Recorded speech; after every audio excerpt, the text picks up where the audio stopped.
Welcome to federal का मंजन। आज हम पढ़ने जा रहे हैं आइसोटॉप्स को। अगर आप हमारे लेक्चर शुरू से देखते हुए आ रहे हैं तो आपको अंदाज़ा होगा कि आइसोटॉप्स क्या होते हैं। हमने प्रीवियस लेक्चर्स के अंदर आइसोटॉप्स के बारे में कुछ बातें कही थी, हमने आपको समझाया था, लेकिन अब इसका बहुत डिटेल के अंदर कॉन्सेप्ट आ गया है और इसकी एग्जाम्पल्स भी दी गई हैं। आइसोटॉप क्या है? बेसिकली एक एलिमेंट के दो एटम्स हैं, ठीक है, दोनों थोड़े डिफरेंट है। आप कहोगे सर एक एलिमेंट के तमाम एटम्स तो सेम होते हैं। तो जब हमने अंडरस्टैंड किया इस चीज़ को, हमें फ़र्क ये पता चला, एक एटम है जिसका प्रोटॉन नंबर कितना है 6, न्यूट्रॉन नंबर कितना है 6।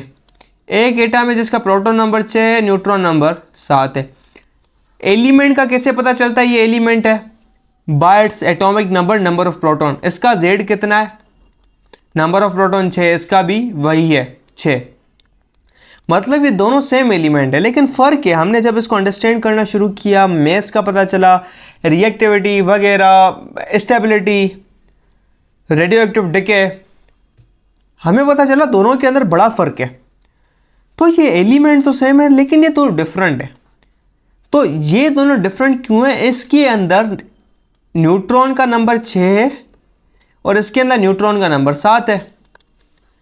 तो इस नंबर, न्यूट्रॉन के नंबर की चेंजिंग की वजह से इसके अंदर चेंज आया है, लेकिन एलिमेंट वही सेम है, एटम्स के अंदर फ़र्क आया। तो इन दो एटम्स को कहते हैं आइसोटॉप्स। ये क्या है? आइसोटॉप्स हैं इस एलिमेंट कार्बन के आइसोटॉप्स। आइसोटॉप्स क्या होते हैं? वो एटम्स जिनका एटॉमिक नंबर तो सेम होता है, एटॉमिक नंबर सेम हो, लेकिन जो नंबर ऑफ न्यूट्रॉन होता है वो वेरिएबल वेरी कर जाता है। ये होता है आइसोटॉप। आप देख सकते हैं एग्जाम्पल के अंदर, यहाँ पे प्रोटॉन 10 न्यूट्रॉन 10, प्रोटॉन 10 न्यूट्रॉन 10, यानी Z दोनों का बराबर है। न्यूट्रॉन के नंबर के अंदर फ़र्क है, इसके अंदर 10 है न्यूट्रॉन, इसके अंदर 11 है। तो क्या है, आप देख सकते हैं ये बोहर का मॉडल बता रहा है इस टाइप की चीज़ें। बोहर का मॉडल साइड कर दो, क्या है क्या नहीं है उसको भाड़ में मारो, कोई ज़रूरत नहीं है। आपको पता चलेगा कि दोनों के पास प्रोटॉन का नंबर सेम है, Z सेम है दोनों के लिए। फ़र्क किस में आ रहा है मेरी जान? फ़र्क आ रहा है both the atoms have same number of electron. फ़र्क इसमें भी नहीं आ रहा, दोनों के पास सेम नंबर ऑफ इलेक्ट्रॉन है। 8 इसमें, कितने 10 इसमें है और 10 इसमें है, दोनों के अंदर सेम है इलेक्ट्रॉन का नंबर। एटॉमिक नंबर दोनों का सेम है भाई, प्रोटॉन सेम है तो एटॉमिक नंबर भी सेम होगा। Both have different number of neutron. Neutron का नंबर इसमें 10 है, इसमें 11 है। तीसरा पॉइंट है, इसके अंदर कॉन्ट्राडिक्शन आ रहा है।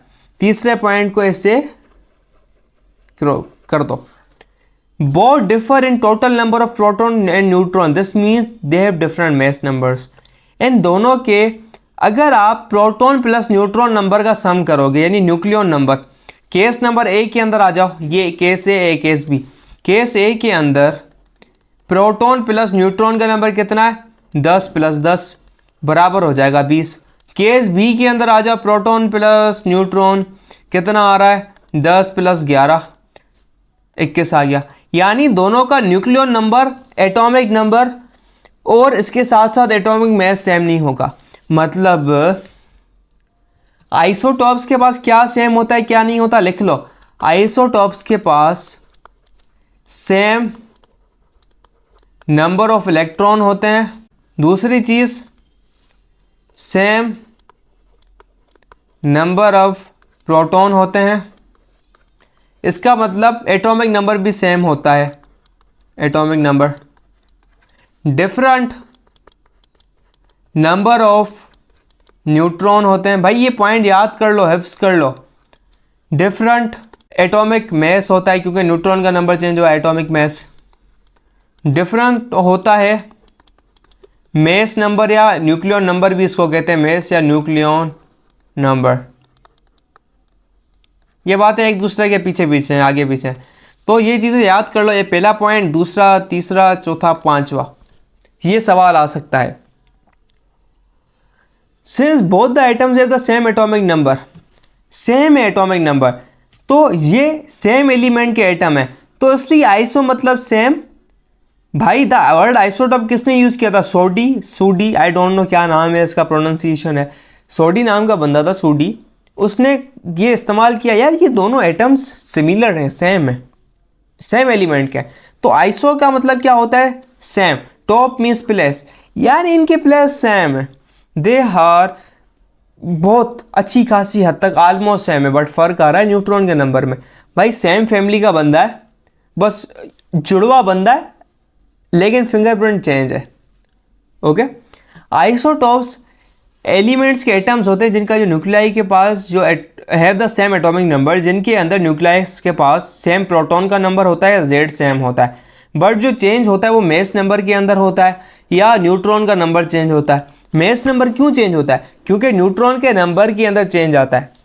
देखें मेस नंबर कैसे चेंज हो सकता है?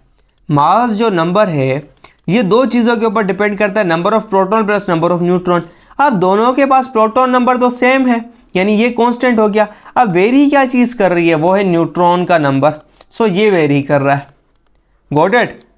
This is because atoms of an element differ in an number of neutron. इस नंबर ऑफ न्यूट्रॉन पर जो है वेरी करते हैं। एक कम हो गया तो वो जो ओवरऑल आंसर कम हो गया, एक बढ़ गया ओवरऑल आंसर बढ़ गया। Isotopes are chemically alike and differ in physical properties. Chemical properties depend करती हैं वैलेंस इलेक्ट्रॉन पर। वैलेंस शेल जो इलेक्ट्रॉन्स हैं उसके ऊपर डिपेंड करती हैं। तो इसके पास नंबर ऑफ इलेक्ट्रॉन सेम है, प्रोटॉन के सेम है, जेड इफेक्टिव सेम है, तो केमिकल प्रॉपर्टीज इसकी सेम होती हैं और फिजिकल प्रॉपर्टीज डिफरेंट होती हैं। ये सवाल आइसोटॉप्स आर केमिकली सवाल आ चुका है पास पेपर्स के अंदर, नस्ट में आ चुका है, ये एनईडी के अंदर आ चुका है, ये आपके पास एमडी केट के अंदर आ चुका है जो आपके पास कंडक्ट होता था, ये एनटीएस के टेस्ट के अंदर आ चुका था जब 2014-16 के टाइम पे एनटीएस कंडक्ट करती थी एमकेट। ये एमसीक्यू आ चुका है। आइसोटॉप्स आर डैश इस टाइप का है तो आएगा भाई आइसोटॉप्स जो है केमिकली अलाइक है, उनकी फिजिकल प्रॉपर्टीज अलग होती हैं। ये बहुत दफ़ा आ चुका है तो ये याद रखनी है चीज़। How does the discovery of isotopes contradicted Dalton's atomic theory? भाई डाल्टन की एटॉमिक थ्योरी को ये जो आइसोटॉप की डिस्कवरी है कैसे कॉन्ट्राडिक्ट करती है? कॉन्ट्राडिक्शन कहते हैं अपोज करना, गलत करना, फॉल्स कहलाना, कॉन्ट्राडिक्ट करना, फॉल्सिफाई करवाना।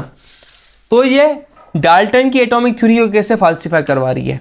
देखो मैंने आपको डाल्टन की एटॉमिक थ्योरी शुरू के अंदर पढ़ाई है, आइसोटॉप्स पढ़ा रहे हैं, डिस्कवरी ऑफ आइसोटॉप। तो ये बात समझ लो कि कैसे ये कॉन्ट्राडिक्ट कर रहे हैं। ये जो जवाब है ना इसका कमेंट सेक्शन में डाल दो जवाब, सिंपल से जो आपको आता है। अगर आप पढ़ते हो, कामयाब होना है ज़िंदगी में जाके, ये जो सवाल मैं कर रहा हूँ ना इसके जवाब लाजमी देना, वरना पढ़ने का कोई फ़ायदा नहीं है, वीडियो छोड़ के चले जाओ, कोई फ़ायदा नहीं है। तो ये जवाब लाजमी देना कमेंट। अब कमेंट कर ही दिया है और इतने लेक्चर तक आ भी गए हो ना तो चैनल को सब्सक्राइब कर लो। देखिए सपोर्ट आप हमें करेंगे, फ्री का कंटेंट है, हम आपके लिए काम करें तो आप हमें लाइक कर सकते हैं और सब्सक्राइब कर सकते हैं, वो आपको करना चाहिए। अदरवाइज़ लाइक नहीं कर रहे हो तो डिसलाइक कर देना, भले कुछ ना कुछ कर ही देना, वो आपके ऊपर डिपेंड करता है। What do you want to do this? आपको वाकई में अगर इस चीज़ ने काम दिया हो तो लाइक कर देना। अगर लेक्चर किसी काम का नहीं है, आपने एक भी चीज़ नहीं सीखी हो ना, आपने एक तिनका भी नहीं सीखा उस लेक्चर से, डिसलाइक मार देना, ठीक है। तो ये जो सवाल है इसका जवाब मैं कहाँ पे पोस्ट करूँगा, ठीक है? इसका जवाब आपको पूरे चैप्टर की जो लास्ट वीडियो होगी ना, लास्ट वीडियो होगी जो इस चैप्टर की, जो मैं इस प्ले लिस्ट के अंदर ऐड करूँगा, एमसीक्यूज क्वेश्चन आंसर सॉल्व करवाने के बाद पूरा चैप्टर एंड हो जाएगा। इसके बाद इस सवाल का जो जवाब है मैं अलग वीडियो के अंदर पोस्ट करूँगा, जिसका लिंक आपको डिस्क्रिप्शन में भी मिलेगा जब अपलोड हो जाएगी। जब वीडियो अपलोड होगी तो मैं डिस्क्रिप्शन भी एडिट कर दूंगा, वहाँ से जाके आप देख सकते हैं। और या आपको एंड स्क्रीन पे नज़र आ रही होगी राइट हैंड पर कि वो वीडियो है। वीडियो देखने से पहले कमेंट मार देना जो भी आता है आपको, जो भी समझ सकते हैं, जो भी भले गलत हो, कोई बेइज्जती नहीं करेगा, कोई आपको जानता नहीं है, ठीक है? यूट्यूब पे फ़ायदा ये होता है, अगर आप क्लासरूम के अंदर कोई जवाब देते हो ना तो बच्चे हंसते हैं। यूट्यूब के अंदर कोई आपको नहीं जानता, मुझे भी नहीं पता चलता कौन बच्चा देख रहा है लेक्चर, ये कहाँ से है, मुझे कुछ नहीं पता चलता ना। यूट्यूब बताता है कि किसने कमेंट मारा है, किसने नहीं किया, तो आप सवाल कर सकते हैं वहाँ पर, ठीक है। आप सुकून से सवाल कर सकते, कोई आपको नहीं पहचानेगा। तो ये बड़ा फ़ायदा है, वहाँ पे आप क्लासरूम में आमने सामने नहीं कर पाते, तो ये आपको बड़ा फ़ायदा है। इस चीज़ का एडवांटेज उठाओ, ये बहुत बड़ी अपॉर्चुनिटी आपको दी जा रही है, तो इसका जो है ना जूस लो, इसका रस निकाल लो। ओके, तो मिलते हैं नेक्स्ट लेक्चर के अंदर, जिसके अंदर हम आइसोटोप्स ऑफ हाइड्रोजन को पढ़ेंगे एंड क्लोरीन पढ़ेंगे, कार्बन के पढ़ेंगे। सो मिलते हैं नेक्स्ट लेक्चर के अंदर। बाय बाय, की प्लानिंग की खुदा हाफिज़।